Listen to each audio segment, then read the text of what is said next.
واقعہ کربلا ایک عظیم اور دلخراش واقعہ ہے جو اسلامی تاریخ میں نہایت اہمیت رکھتا ہے۔ یہ واقعہ 10 محرم الحرام 61 ہجری مطابق 10 اکتوبر 680 کو کربلا موجودہ عراق میں پیش آیا۔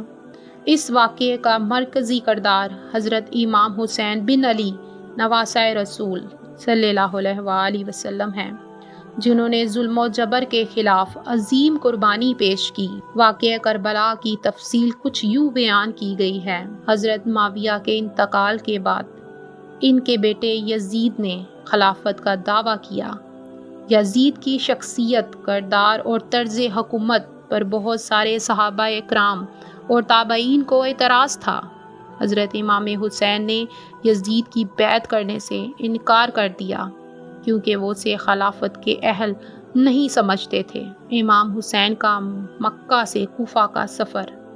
کوفہ کے لوگوں نے حضرت حسین کو خطوط لکھ کر انہیں کوفہ آنے کی دعوت دی اور یزید کے خلاف حمایت کا وعدہ کیا۔ امام حسین نے پہلے اپنے چچا زاد حضرت مسلم بن عقیل کو کوفہ بھیجا تاکہ حالات کا جائزہ لیں۔ وہاں کے لوگوں نے بیعت کی مگر یزیدی گورنر عبداللہ بن زید نے حضرت مسلم کو شہید کر دیا۔ جب امام حسین کو اس کی خبر ملی تو وہ پہلے ہی مکہ سے روانہ ہو چکے تھے۔ راستے میں مختلف افراد نے انہیں روکا۔ جب امام حسین کو اس کی خبر ملی وہ پہلے ہی مکہ سے روانہ ہو چکے تھے۔ راستے میں مختلف افراد نے انہیں روکا مگر امام نے فرمایا کہ میں اصلاح امت محمد صلی اللہ علیہ وآلہ وسلم کے لیے نکلا ہوں۔ کربلا میں قیام۔ امام حسین 2 محرم 61 ہجری کو اپنے خاندان اور قلیل تعداد میں وفادار ساتھیوں کے ساتھ کربلا کے میدان میں خیمہ زن ہوئے۔ یزیدی فوج نے ان کا محاصرہ کیا اور 7 محرم سے پانی بند کر دیا۔ 10 محرم یوم عاشوراء۔ 10 محرم کو یزیدی لشکر تقریباً 30,000 نے امام حسین کے قافلے 72 افراد پر حملہ کیا۔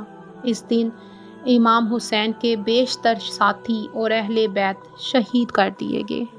شہداء میں شامل حضرت علی اکبر امام حسین کے بیٹے، حضرت قاسم حضرت حسین کے بیٹے، حضرت عباس حضرت حسین کے بھائی، حضرت علی اصغر 6 ماہ کے شین خوار۔ آخر میں امام حسین نے بھی بے جگری سے جنگ کی مگر انہیں بھی بے دردی سے شہید کر دیا گیا۔ واقعہ کربلا کے بعد امام حسین کی شہادت کے بعد ان کے اہل خانہ جن میں حضرت زینب ان کی بہن اور امام زین العابدین ان کے بیٹے شامل تھے کو قید کر کے کوفہ اور پھر شام دمشق لے جایا گیا۔ وہاں حضرت زینب اور امام زین العابدین نے یزید کے دربار میں خطبہ دے کر ظلم کا پردہ چاک کیا۔ پیغام کربلا۔ حق اور باطل کے درمیان تمیز، ظلم و جبر کے خلاف قیام، قربانی، صبر، استقلال اور وفاداری، اصلاح امت اور امر بالمعروف و نہی عن المنکر۔ ناظرین، اگر آپ کو میری ویڈیو اچھی لگی ہو تو ہمارے چینل کو لائک اور سبسکرائب ضرور کریں اور بیل کے آئیکن کو پریس کرنا نہ بھولیں تاکہ ہر آنے والی خبر سے آپ باخبر رہ سکیں۔